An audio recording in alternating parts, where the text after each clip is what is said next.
Olá, querido ouvinte. Seja muito bem-vindo ao nosso Evangelho no Lar.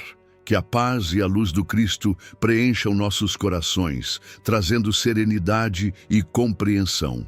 Este é um momento especial de reflexão, aprendizado e prece, no qual nos conectamos com Deus e com a espiritualidade superior para fortalecer nossa caminhada na Terra. Se ainda não é inscrito no canal, aproveite para se inscrever e ativar o sininho. Assim, você recebe notificações sempre que um novo vídeo for publicado. Antes de iniciarmos, sugiro que você coloque um copo de água ao seu lado. Ao final do nosso encontro, essa água estará fluidificada com energias elevadas, tornando-se um bálsamo para o corpo e a alma. Senhor Deus, Pai de amor e misericórdia, elevamos nossos pensamentos a Ti, neste instante de recolhimento e oração.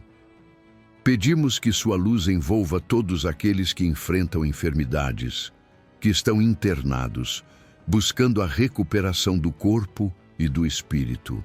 Intercedemos também, Senhor, por aqueles que se encontram privados de liberdade, para que possam encontrar arrependimento sincero e esperança na reabilitação através do amor de Cristo. Abençoa, Pai, os que passam por dores e dificuldades, sejam elas físicas, emocionais ou espirituais. Que possam encontrar consolo, força e alívio em Tua presença. Rogamos igualmente pelos irmãos que desencarnaram e ainda não compreenderam sua nova realidade no plano espiritual. Que sejam amparados pelos mensageiros de luz e guiados com amor ao entendimento e à paz. Senhor, pedimos também por nossos familiares, os que estão ao nosso lado e os que já partiram. Que Tua luz nos envolva e nos fortaleça sempre.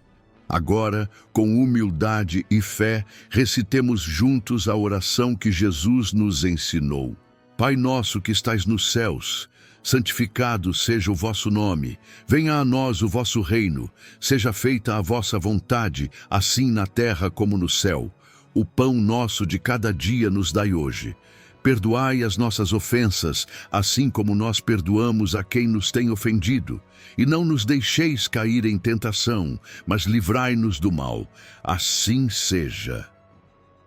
Hoje vamos refletir sobre o capítulo 13 do Evangelho segundo o Espiritismo, intitulado Que a vossa mão esquerda não saiba o que dá a vossa mão direita.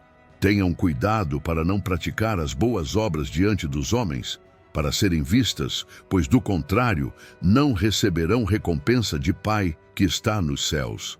Assim, quando derem esmola, não toquem trombetas, como os hipócritas fazem nas sinagogas e nas ruas, para serem louvados pelos homens. Na verdade, digo a vocês que eles já receberam sua recompensa. Quando derem esmola, que a mão esquerda não saiba o que a mão direita faz, a fim de que a esmola fique em segredo e o Pai, que vê o que se passa em segredo, recompensará a vocês. Mateus capítulo 6, versículos 1 a 4.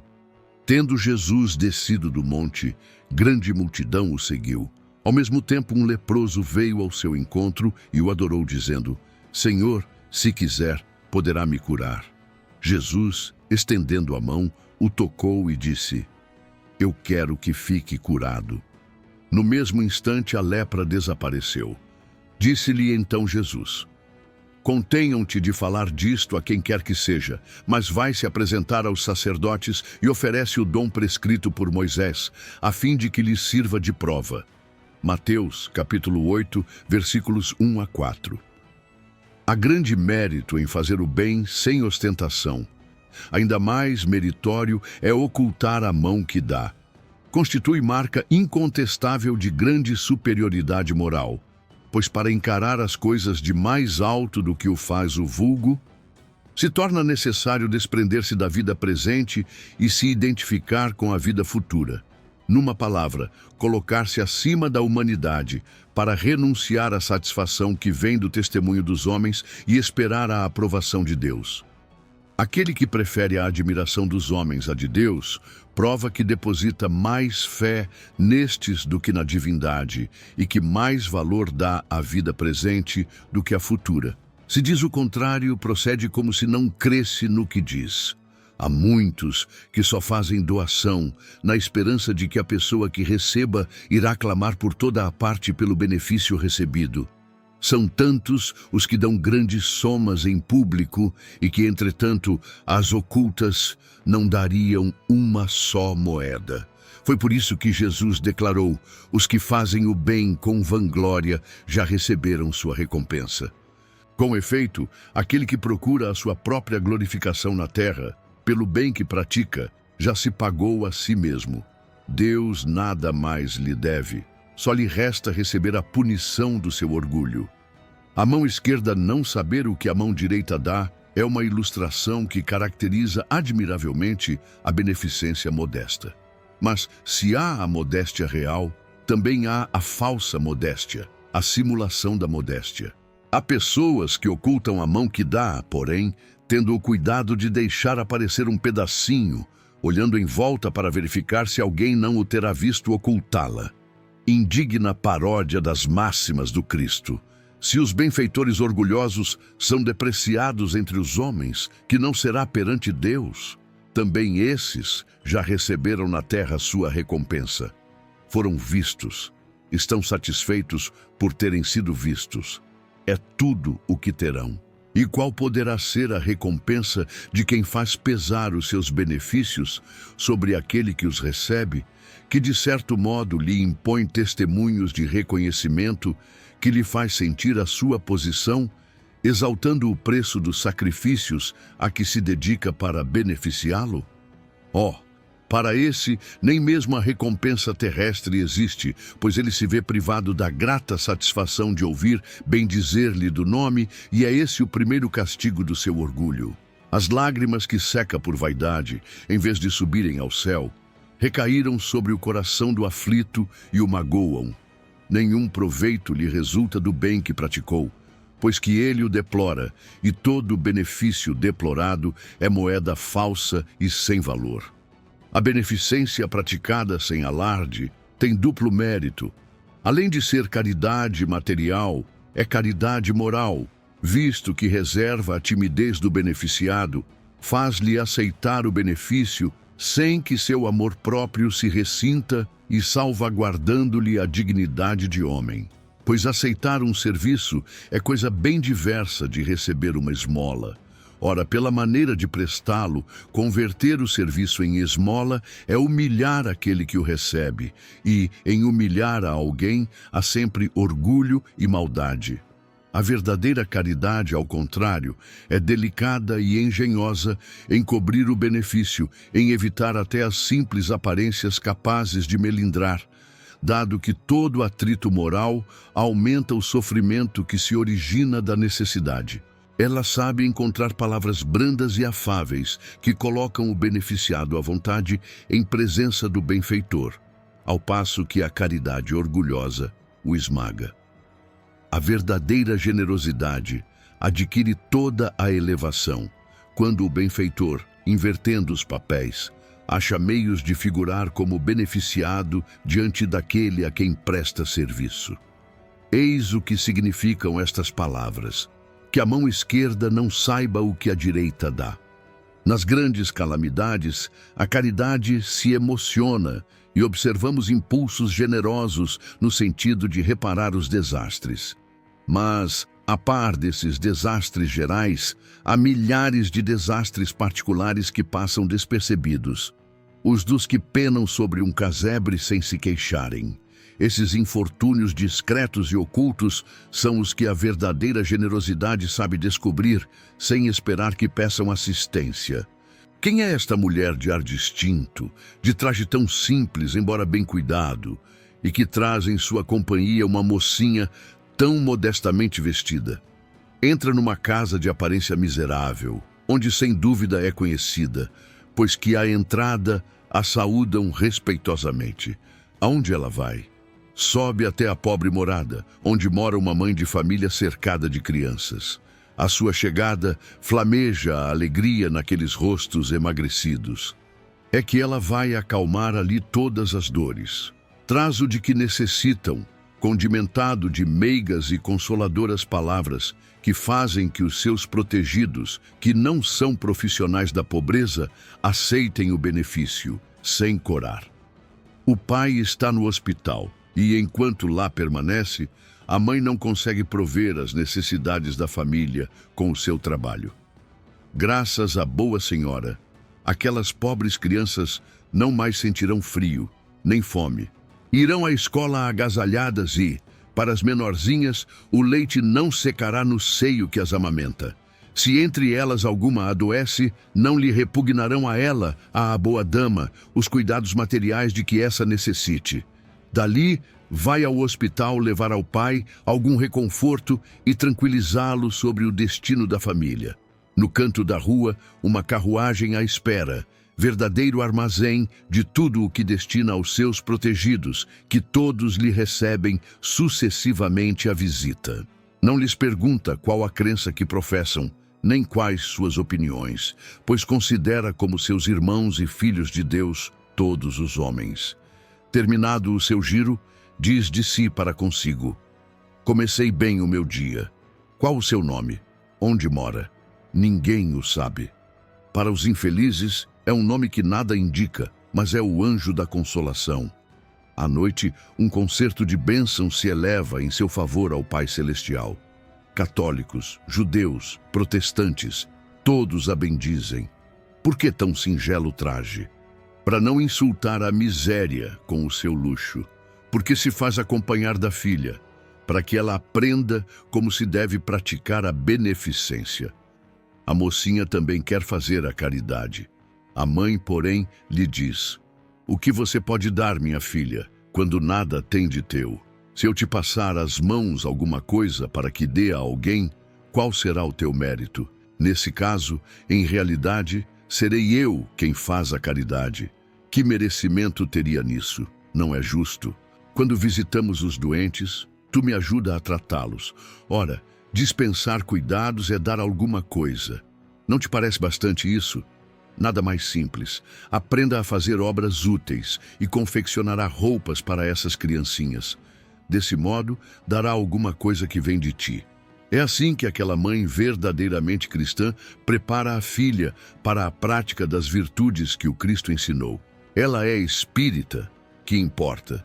Em casa, é a mulher do mundo, porque a sua posição exige isso.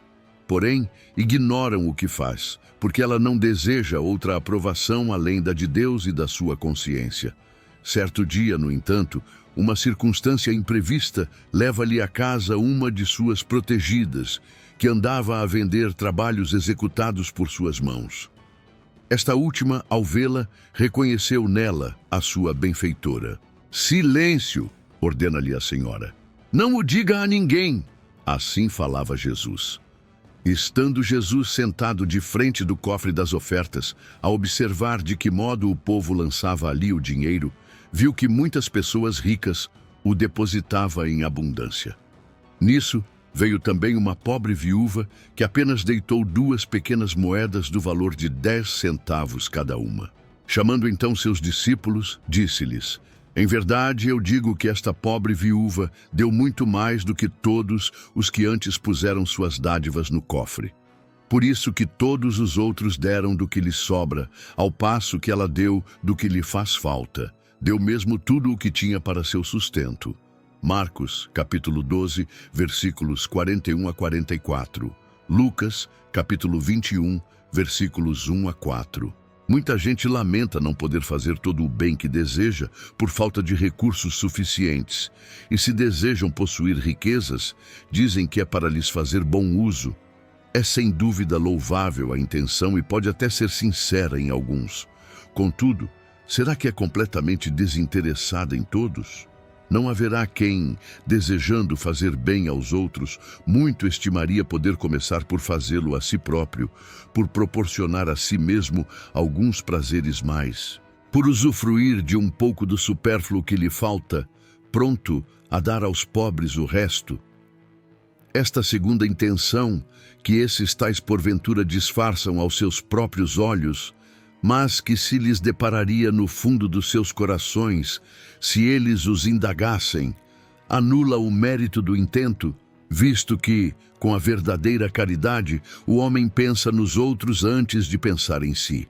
Nesse caso, o ponto sublimado da caridade estaria em procurar no seu trabalho, pelo emprego de suas forças, de sua inteligência, de seus talentos, os recursos de que carece para realizar seus generosos propósitos. Haveria nisso o sacrifício que mais agrada ao Senhor. Infelizmente, a maioria vive a sonhar com os meios de se enriquecer mais fácil e rapidamente, sem esforço, correndo atrás de quimeras, iguais à descoberta de tesouros, de uma favorável oportunidade inesperada, do recebimento de inesperadas heranças, etc. Que dizer dos que esperam encontrar nos espíritos auxiliares que os ajudam na realização de tais objetivos? Certamente não conhecem, nem compreendem a sagrada finalidade do Espiritismo e, ainda menos, a missão dos espíritos a quem Deus permite que dialoguem com os homens. Daí vem o fato de serem punidos pelas decepções.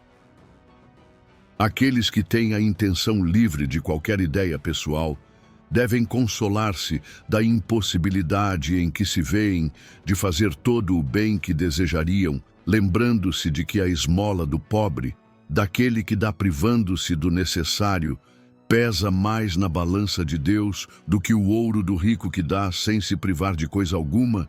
Realmente seria grande a satisfação do primeiro se pudesse socorrer a indigência em larga escala.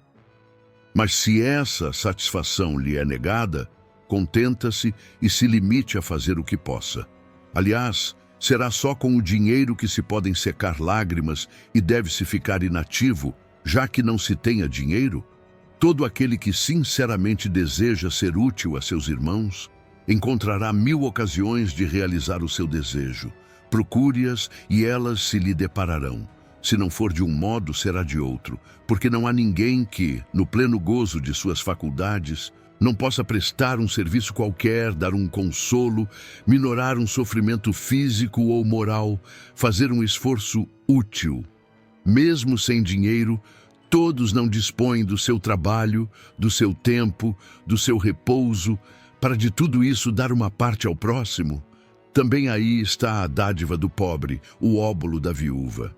Jesus disse também àquele que o convidou: quando derem um jantar ou uma ceia, não convidem nem os seus amigos, nem os seus irmãos, nem os seus parentes, nem os seus vizinhos que forem ricos, para que em seguida não os convidem outra vez, e assim retribuam o que receberam de vocês.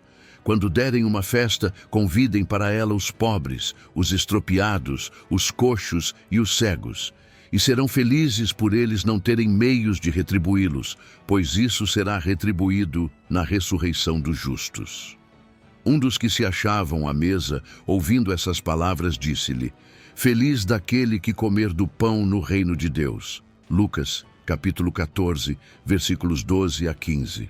Quando derem uma festa, disse Jesus, não convidem para ela os seus amigos, mas os pobres e os estropiados. Estas palavras são absurdas, se tomadas ao pé da letra, e sublimes, se lhes buscarmos a essência. Não é possível que Jesus haja pretendido que, em vez de seus amigos, alguém reúna à sua mesa os mendigos da rua. Sua linguagem era quase sempre figurada, e para os homens incapazes de apanhar os delicados matizes do pensamento, precisava servir-se de imagens fortes que produzissem o efeito de um colorido vivo. O íntimo do seu pensamento se revela nesta proposição: e serão felizes por eles não terem meios de retribuí-los. Quer dizer que não se deve fazer o bem tendo em vista uma retribuição, mas tão só pelo prazer de praticar o bem. Usando de uma comparação vibrante, disse: convidem para as suas festas os pobres, pois sabem que eles em nada lhes podem retribuir. Por festas devem entender não os banquetes propriamente ditos, mas a participação na abundância de que desfrutam. Todavia, aquela advertência também pode ser aplicada em sentido mais literal. Quantos não convidam para suas mesas apenas os que, como eles dizem, podem fazer-lhes honra ou, pela vez deles, convidá-los? Outros, ao contrário, encontram satisfação em receber os parentes e amigos menos felizes. Ora, quem não os conta entre os seus? Dessa forma, às vezes presta grande serviço a eles, sem que o pareça. Aqueles, sem irem convidar os cegos e os estropiados, praticam a máxima de Jesus. Se o fazem por benevolência, sem ostentação, e sabem esconder a doação por meio de uma sincera cordialidade. Instruções dos Espíritos. Amemos uns aos outros e façamos aos outros aquilo que gostaríamos que nos fizessem eles. Toda a religião e toda a moral se acham completas nestes dois preceitos. Se fossem observados nesse mundo, todos seríamos felizes.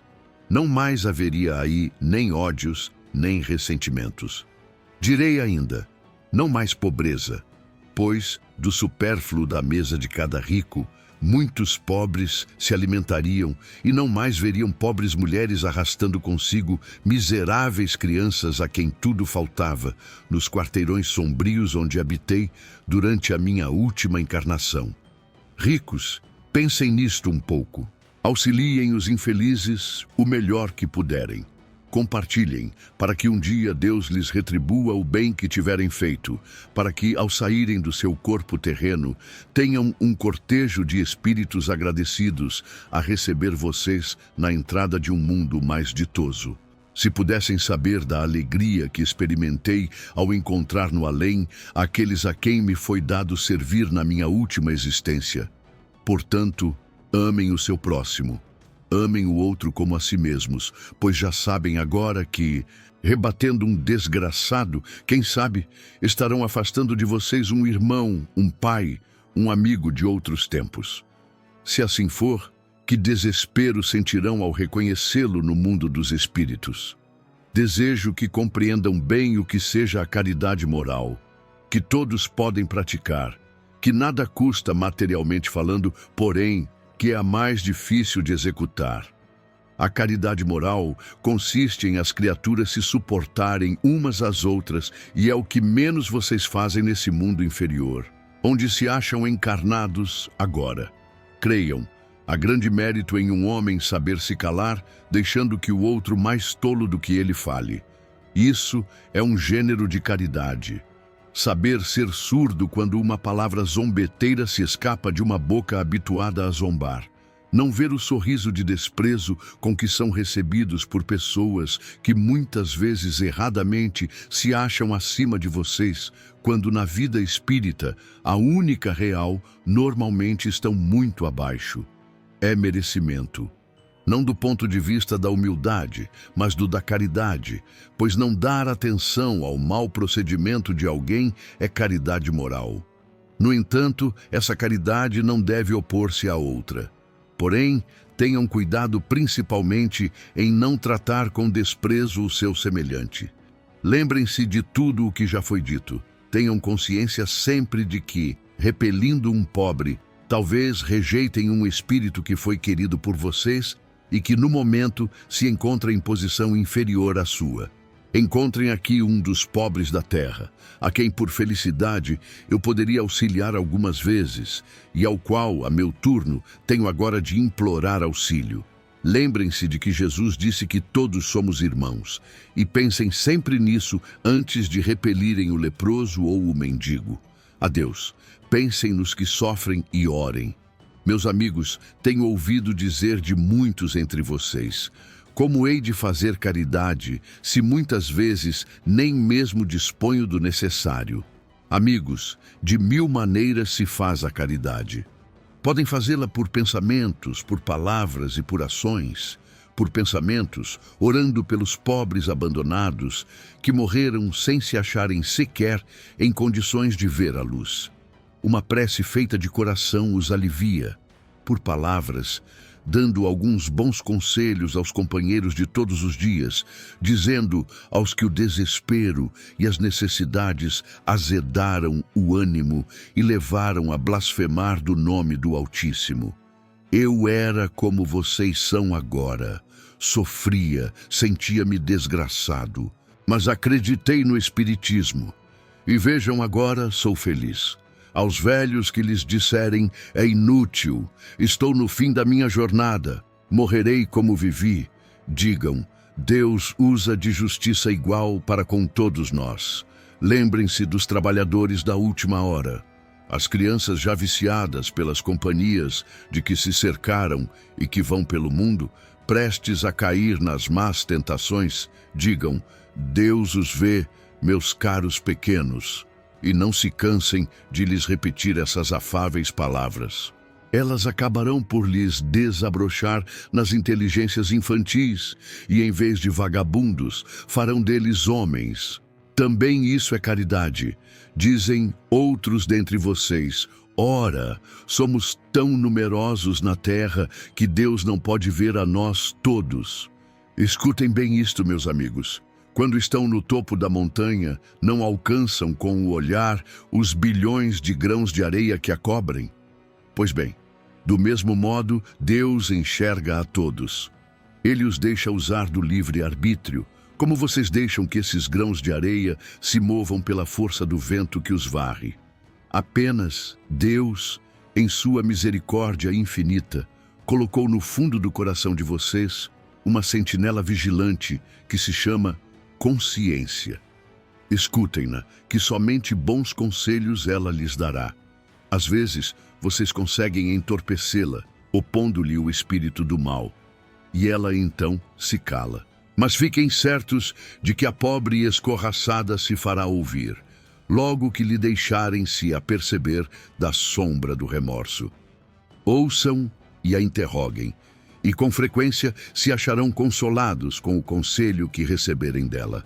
Meus amigos, a cada regimento novo, o general entrega uma bandeira. Eu lhes dou como emblema esta máxima do Cristo: amem-se uns aos outros. Observem esse preceito, reúnam-se todos em torno dessa bandeira e terão ventura e consolação. Meus amigos, a beneficência lhes dará nesse mundo os mais puros e suaves agrados, as alegrias do coração, que nem o remorso, nem a indiferença perturbam.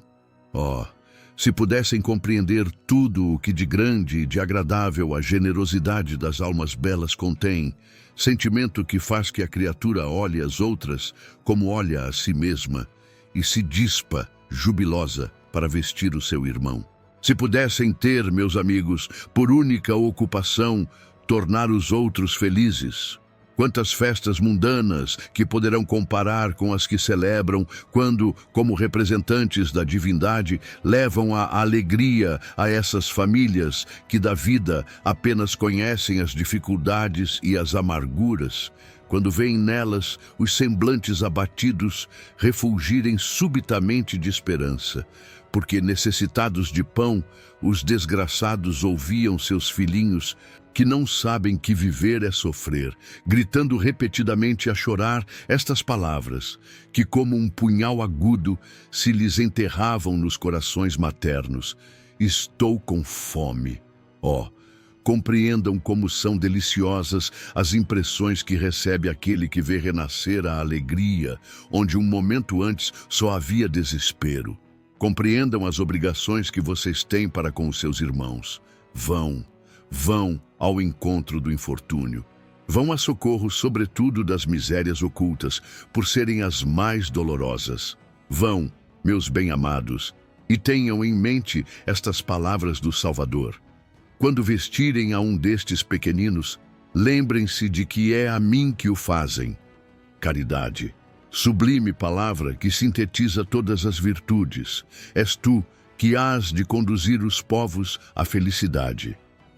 Praticando-te, eles criarão para si infinitos gozos no futuro, e enquanto se acharem exilados na terra, tu lhes serás a consolação, a antecipação das alegrias de que fruirão mais tarde, quando se encontrarem reunidos no seio do Deus de amor. Foste tu, virtude divina, que me proporcionaste os únicos momentos de satisfação de que gozei na terra. Que os meus irmãos encarnados creiam na palavra do amigo que lhes fala, dizendo-lhes: é na caridade que devem procurar a paz do coração, o contentamento da alma, o remédio para as aflições da vida. Quando estiverem a ponto de acusar a Deus, lancem um olhar para baixo de vocês e vejam que de misérias a aliviar, que de pobres crianças sem família, que de velhos sem qualquer mão amiga que os ampare e lhes feche os olhos quando a morte os reclame. Quanto bem a fazer! Não se queixem, ao contrário, agradeçam a Deus e gastem com abundância a sua simpatia, o seu amor, o seu dinheiro por todos os que, deserdados dos bens desse mundo, enlanguecem na dor e no desprezo. Colherão nesse mundo bem doces alegrias e mais tarde. Só Deus o sabe. Sejam bons e caridosos. Essa é a chave dos céus, chave que vocês têm em suas mãos. Toda a eterna felicidade se contém neste preceito. Amem-se uns aos outros. A alma só pode elevar-se às altas regiões espirituais pelo devotamento ao próximo. Somente nos voos da caridade ela encontra ventura e consolação. Sejam bons, amparem os irmãos, deixem de lado a horrível chaga do egoísmo. Cumprido esse dever, o caminho da felicidade eterna se abrirá. Ao demais, qual dentre vocês ainda não sentiu o coração pulsar de júbilo, de íntima alegria, diante da narrativa de um ato de bela dedicação, de uma obra verdadeiramente caridosa? Se unicamente buscassem a satisfação que uma ação boa proporciona, vocês se conservariam sempre na senda do progresso espiritual. Não faltam exemplos. Rara é apenas a boa vontade. Notem que a sua história guarda piedosa lembrança de uma multidão de homens de bem. Jesus não disse tudo o que diz respeito às virtudes da caridade e do amor. Por que desprezar os seus ensinamentos divinos?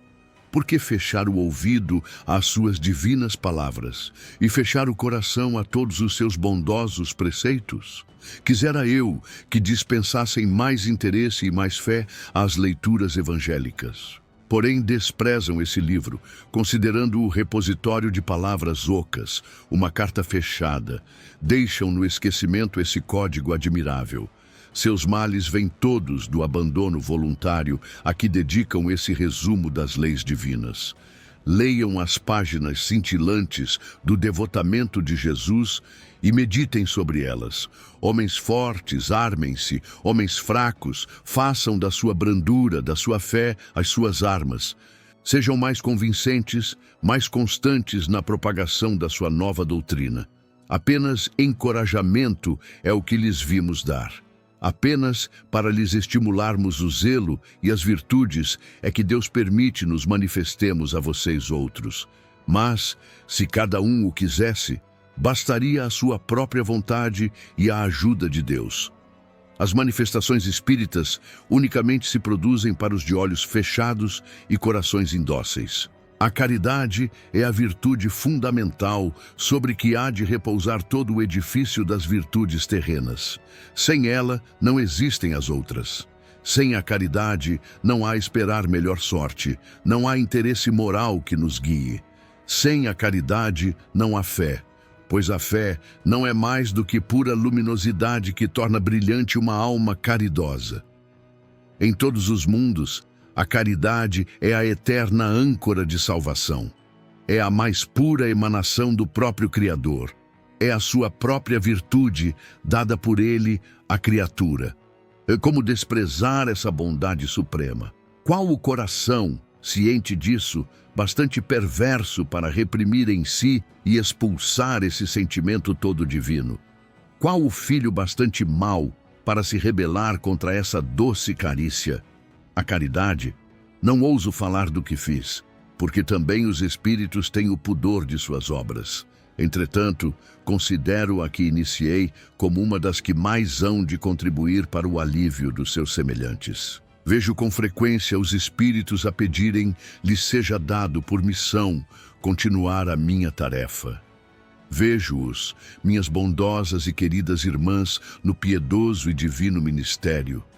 Vejo-os praticando a virtude que os recomendo com todo o júbilo que deriva de uma existência de dedicação e sacrifícios.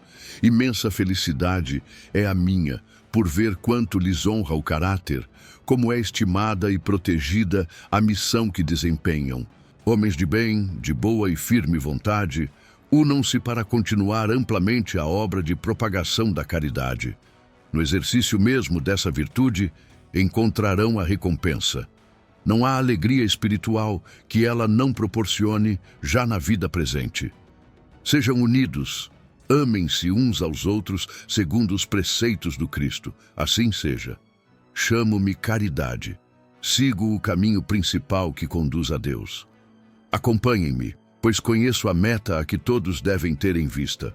Esta manhã, dei o meu giro habitual e com o coração amargurado venho lhes dizer: ó, meus amigos, que de misérias e de lágrimas, quanto vocês têm de fazer para secá-las todas.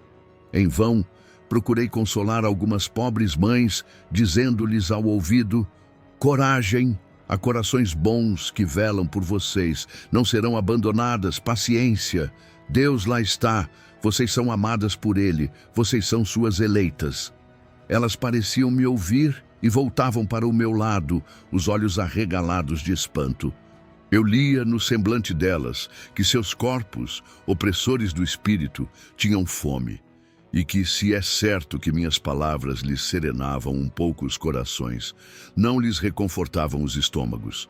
Repetia a elas: coragem, coragem. Então uma pobre mãe, ainda muito moça, que amamentava uma criancinha, tomou-a nos braços e a estendeu no espaço vazio, como a pedir-me que protegesse aquele entezinho que num seio estéril só encontrava insuficiente alimentação.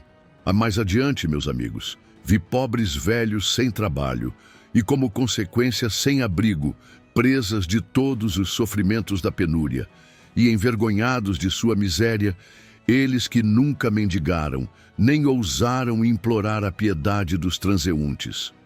Com o coração inchado de compaixão, eu, que nada tenho, me fiz mendiga para eles, e vou por toda a parte estimular a beneficência, inspirar bons pensamentos aos corações generosos e compassivos. Por isso é que aqui venho, meus amigos, e lhes digo: há por aí desgraçados em cujos barracos falta o pão, os fogões se acham sem fogo e os leitos sem cobertas.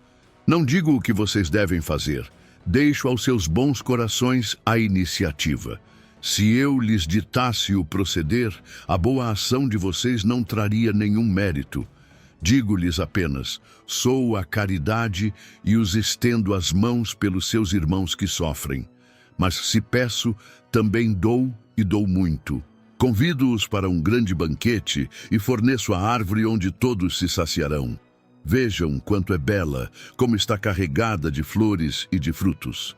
Vão, colham, apanhem todos os frutos dessa magnificente árvore que se chama a beneficência. No lugar dos ramos que lhe tirardes, atarei todas as boas ações que praticarem e levarei a árvore a Deus, que a carregará de novo, pois a beneficência é inesgotável.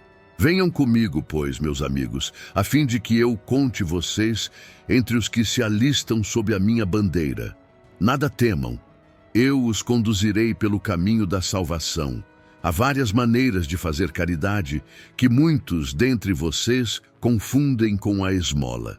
No entanto, existe grande diferença de uma para outra. A esmola, meus amigos, é algumas vezes útil porque dá alívio aos pobres, mas é quase sempre humilhante, tanto para o que a dá como para aquele que a recebe. A caridade, ao contrário, liga o benfeitor ao beneficiado e se disfarça de tantos modos. Pode-se ser caridoso até com os parentes e com os amigos, sendo uns indulgentes para com os outros, perdoando-se mutuamente as fraquezas, cuidando não ferir o amor próprio de ninguém. Vocês espíritas podem ser caridosos na sua maneira de proceder para com os que não pensam como vocês, induzindo os menos esclarecidos a crer, mas sem chocá-los, sem investir contra as suas convicções, e sim atraindo-os amavelmente às nossas reuniões, onde poderão nos ouvir e onde saberemos descobrir nos seus corações a brecha para penetrarmos neles. Eis aí um dos aspectos da caridade. Escutem agora o que é a caridade para com os pobres, os deserdados deste mundo, mas recompensados de Deus, se aceitam as suas misérias sem reclamações, o que depende de vocês. Farei que me compreendam por um exemplo. Várias vezes, cada semana, vejo uma reunião de senhoras, de todas as idades. Para nós, como sabem, elas são todas irmãs. Que fazem? Trabalham depressa, muito depressa. Têm os dedos ágeis. Vejam como trazem os semblantes alegres e como lhes batem em harmonia os corações. Mas com que fim trabalham? É que veem que se aproxima o inverno, que será rude para os lares pobres. As formigas não puderam juntar durante o verão as reservas necessárias e a maior parte de suas utilidades está empenhada. As pobres mães se inquietam e choram, pensando nos filhinhos que sentirão frio e fome durante a estação invernosa. Tenham paciência, mulheres infortunadas. Deus inspirou a outras mais sortudas do que vocês. Elas se reuniram e estão confeccionando roupinhas. Depois, um destes dias, quando a terra se achar coberta de neve e vocês se lamentarem, dizendo: Deus não é justo, que é o que sai dos seus lábios sempre que sofrem, verão surgir a filha de uma dessas boas trabalhadoras que se constituíram obreiras dos pobres, pois que é para vocês que elas trabalham assim, e os seus lamentos se mudarão em bênçãos, dado que no coração dos infelizes o amor acompanha de bem perto o ódio. Como essas trabalhadoras precisam de encorajamento, vejo chegarem-lhes de todos os lados as comunicações dos bons espíritos. Os homens que fazem parte dessa sociedade lhes trazem também seu auxílio, fazendo-lhes uma dessas leituras que agradam tanto.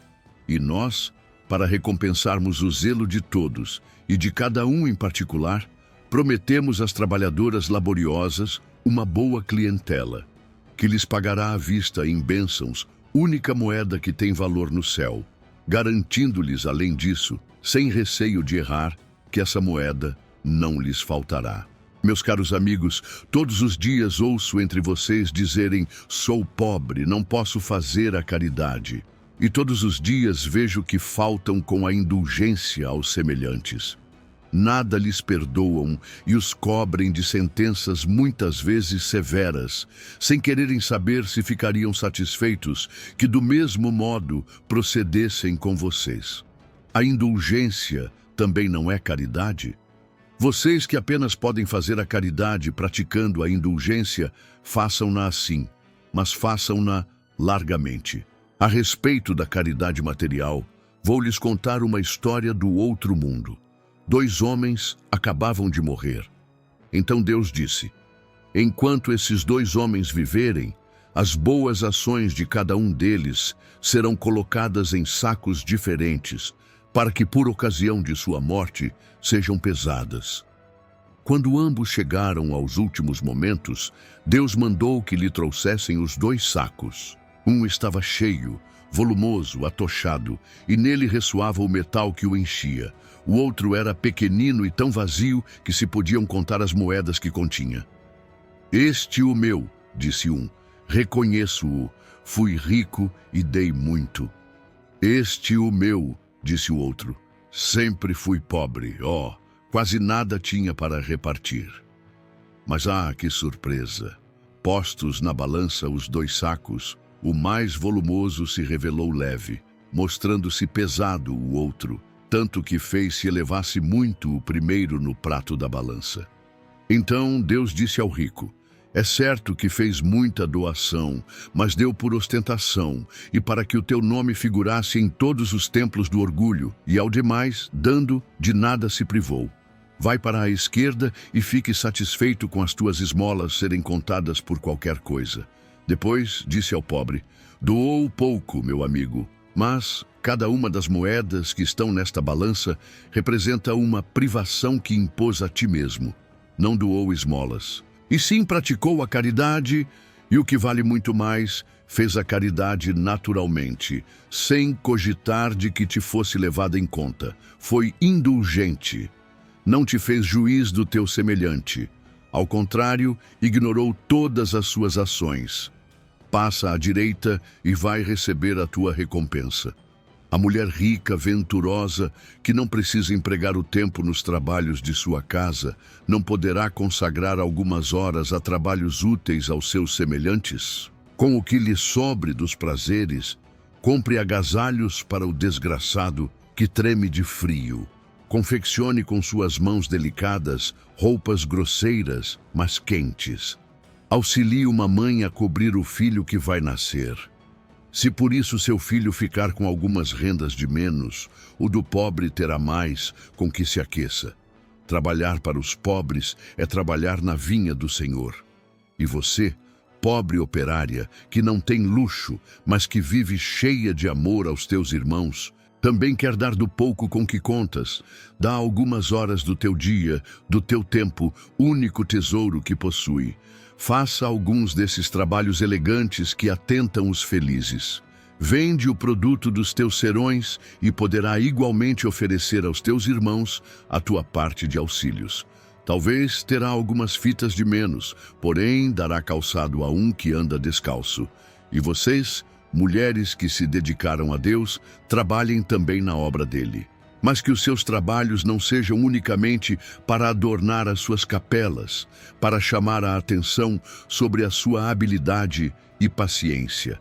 Trabalhem, minhas filhas, e que o produto de suas obras se destine a socorrer os irmãos em Deus. Os pobres são seus filhos bem-amados. Trabalhar para eles é glorificá-lo. Sejam deles a providência que diz: aos pássaros do céu, Deus dá o alimento. Mudem-se o ouro e a prata que se tecem nas suas mãos em roupas e alimentos para os que não os têm. Façam isto e abençoado será o trabalho de vocês. Todos vocês que podem produzir, deem. Deem o seu saber, deem as suas inspirações. Deem o seu coração, que Deus os abençoará. Poetas, literatos, que só são lidos pela gente mundana. Satisfaçam seus lazeres, mas consagrem o produto de algumas de suas obras a socorros aos desgraçados. Pintores, escultores, artistas de todos os gêneros, que também a inteligência de vocês venha em auxílio dos irmãos. Não será por isso menor a sua glória, e alguns sofrimentos haverá de menos. Todos vocês podem dar, qualquer que seja a classe a que pertençam, de alguma coisa dispõem para poder dividir. Seja o que for que Deus os tenha concedido, uma parte do que Ele lhes deu devem àquele que carece do necessário, pois, em seu lugar, muito gostariam que outro dividisse com vocês. Os seus tesouros da terra serão um pouco menores. Contudo, os seus tesouros do céu ficarão acrescidos. Lá colherão multiplicado o que tiverem semeado em benefícios neste mundo. A piedade é a virtude que mais aproxima vocês dos anjos. É a irmã da caridade, que os conduz a Deus. Deixem que o seu coração se comova ante o espetáculo das misérias e dos sofrimentos dos semelhantes. Suas lágrimas são um conforto que derramam nas feridas deles, e quando por bondosa simpatia chegam a lhes proporcionar a esperança e a resignação, que encanto não experimentam. É certo que esse encanto tem certo amargor, porque nasce ao lado da desgraça. Mas não tendo o sabor azedo dos gozos mundanos, também não traz as satíricas decepções do vazio que estes últimos deixam após si. Envolve-o penetrante suavidade que enche de júbilo a alma. A piedade bem sentida é amor. Amor é devotamento.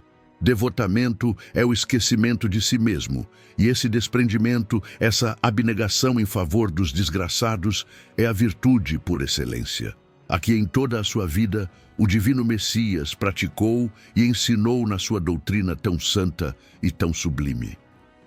Quando esta doutrina for restabelecida na sua pureza primitiva, quando todos os povos se submeterem, e esta tornará a terra feliz, fazendo que reinem aí a concórdia, a paz e o amor, domando em vocês o egoísmo e o orgulho, aquele que dispõe sua alma à humildade, o sentimento mais apropriado a fazer que aumentem a beneficência e ao amor do próximo é a piedade. Piedade que os comove até às entranhas à vista dos sofrimentos de irmãos, que os conduz a estender a mão a eles para socorrê-los e os arranca lágrimas de simpatia. Portanto, nunca abafem nos corações essas emoções celestes. Não procedam como esses egoístas endurecidos que se afastam dos aflitos, porque o espetáculo de suas misérias lhes perturbaria por instantes a existência exultante. Temam se conservar indiferentes, quando puderem ser úteis. A tranquilidade comprada à custa de uma indiferença culposa é a tranquilidade do mar morto, no fundo de cujas águas se escondem a vasa fedida e a corrupção. No entanto, como a piedade se acha longe de causar o distúrbio e o aborrecimento de que se cerca o egoísta, sem dúvida, ao contato da desgraça de alguém, voltando-se para si mesma, a alma experimenta um constrangimento natural e profundo, que põe em vibração todo o ser e o abala penosamente. Porém, grande é a compensação quando chegam a dar coragem e esperança a um irmão infeliz que se internece ao aperto de uma mão amiga e cujo olhar, úmido, por vezes, de emoção e de reconhecimento, se dirige docemente para vocês, antes de se fixar no céu em agradecimento por lhe ter enviado um consolador, um amparo. A piedade é o melancólico, mas celeste precursor da caridade, primeira das virtudes que a tem por irmã e cujos benefícios ela prepara e enobrece. Meus irmãos, amem os órfãos. Se soubessem o quanto é triste ser só e abandonado, sobretudo na infância, Deus permite que haja órfãos para nos exortar a lhe servir de pais. Que divina caridade, amparar uma pobre criaturinha abandonada, evitar que sofra fome e frio, dirigir-lhe a alma, a fim de que não desgarre para o vício. Agrada a Deus quem estende a mão a uma criança abandonada, porque compreende e pratica a sua lei. Pensem também que muitas vezes a criança que socorrem foi importante para vocês noutra encarnação, caso em que, se pudessem se lembrar, já não estariam praticando a caridade, mas cumprindo um dever. Assim, meus amigos, todo sofredor é seu irmão e tem direito à sua caridade. Não, porém, a essa caridade que magoa o coração, não a essa esmola que queima a mão em que cai, pois frequentemente bem amargos são os seus óbolos. Quantas vezes eles seriam recusados se no barraco a enfermidade e a miséria não os estivessem esperando? Doem delicadamente, juntem ao benefício que fizerem o mais precioso de todos os benefícios, o de uma boa palavra, de uma carícia, de um sorriso amistoso. Evitem esse ar de proteção, que equivale a revolver a lâmina no coração que sangra, e considerem que, fazendo o bem, trabalham por si mesmos e pelos seus. Que devemos pensar dos que, recebendo a ingratidão como pagamento de benefícios que fizeram, deixam de praticar o bem para não se deparar com os ingratos? Nesses há mais egoísmo do que caridade, visto que fazer o bem apenas para receber demonstrações de reconhecimento é não fazê-lo com desinteresse. E o bem, feito desinteressadamente, é o único agradável a Deus. Há também orgulho, pois os que assim procedem se alegram na humildade com que o beneficiado lhes vem depor aos pés o testemunho do seu reconhecimento. Aquele que na terra procura recompensa ao bem que pratica não a receberá no céu. Entretanto, Deus terá em estima aquele que não a busca no mundo. Devem sempre ajudar os fracos, embora sabendo de antemão que os a quem fizerem o bem não os agradecerão. Fiquem certos de que, se aquele a quem prestam um serviço o esquece, Deus o levará mais em conta do que se o beneficiado os tivesse pago com a sua gratidão. Se Deus permite que às vezes sejam pagos com a ingratidão, é para experimentar a perseverança de vocês em praticar o bem. Porventura vocês sabem se o benefício momentaneamente esquecido não produzirá mais tarde bons frutos? Tenham a certeza de que, ao contrário, é uma semente que com o tempo germinará. Infelizmente, vocês nunca veem senão o presente. Trabalham para si e não pelos outros. Os benefícios acabam por abrandar os corações mais insensíveis. Podem ser esquecidos neste mundo, mas quando se desembaraçar do seu envoltório carnal, o Espírito que os recebeu se lembrará deles, e essa lembrança será o seu castigo. Lastimará a sua ingratidão, desejará reparar a falta, pagar a dívida noutra existência, não raro buscando uma vida de dedicação ao seu benfeitor. Assim, sem o suspeitarem, terão contribuído para o seu adiantamento moral e virão a reconhecer a exatidão desta máxima. Um benefício jamais se perde. Além disso, também por si mesmos terão trabalhado, pois receberão o mérito de haver feito o bem desinteressadamente e sem que as decepções os desanimassem. Ah, meus amigos, se conhecessem todos os laços que prendem a vossa vida atual às suas existências anteriores, se pudessem compreender a imensidade das relações que ligam os seres uns aos outros para o efeito de um progresso mútuo, admirariam muito mais a sabedoria e a bondade do Criador, que os concede reviver para chegarem a Ele. É acertada a beneficência quando praticada exclusivamente entre pessoas da mesma opinião, da mesma crença ou do mesmo partido? Não porque precisamente a essência de seita e de partido é que precisa ser abolido, visto que todos os homens são irmãos. O verdadeiro cristão vê somente irmãos em seus semelhantes e não procura saber qual a sua crença ou a sua opinião, seja sobre o que for, antes de socorrer o necessitado. O cristão, porventura, obedeceria ao preceito de Jesus Cristo, segundo o qual devemos amar os nossos inimigos, se repelisse o desgraçado por professar uma crença diferente da sua. Socorra-o, portanto, sem lhe pedir contas à consciência, pois se for um inimigo da religião, esse será o meio de conseguir que ele a ame, repelindo-o, faria que a odiasse. Meus irmãos e irmãs, que a paz do Mestre Jesus esteja conosco neste instante de luz e aprendizado. Ao refletirmos sobre o capítulo 13 do Evangelho segundo o Espiritismo, somos convidados a mergulhar profundamente no verdadeiro sentido da caridade.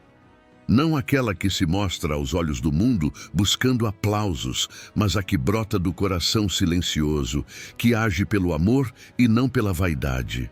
Jesus, com sua sabedoria inigualável, nos diz que a mão esquerda não saiba o que a mão direita dá.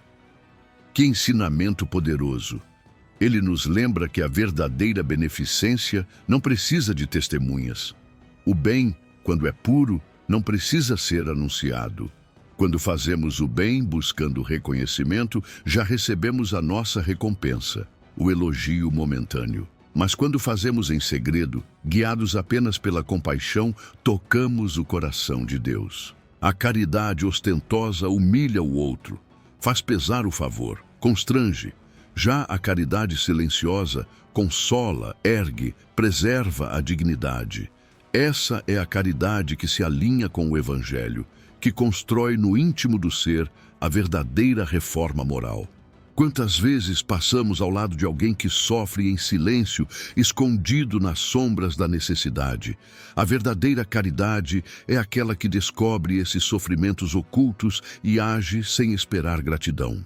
Não pergunta pela religião, cor ou condição, apenas ama, porque entende que todos somos irmãos, filhos do mesmo Pai.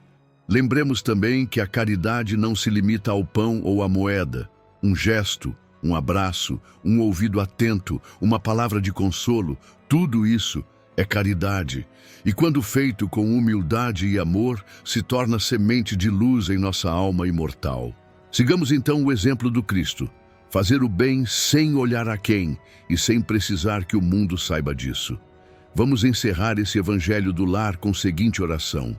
Senhor Jesus, mestre de amor e humildade, ensina-nos a estender as mãos sem vanglória, a doar com o coração pleno de compaixão, sem esperar reconhecimento ou aplausos humanos. Que saibamos enxergar a dor silenciosa, a fome oculta, a tristeza escondida nos olhares. Dá-nos sensibilidade para socorrer sem julgar, para amar sem distinções, para servir com alegria. Que a caridade seja nossa prece viva, nosso evangelho em ação, nosso testemunho de fé sincera. E que em cada gesto desinteressado possamos sentir Tua presença, Tua paz, Tua luz. Assim seja.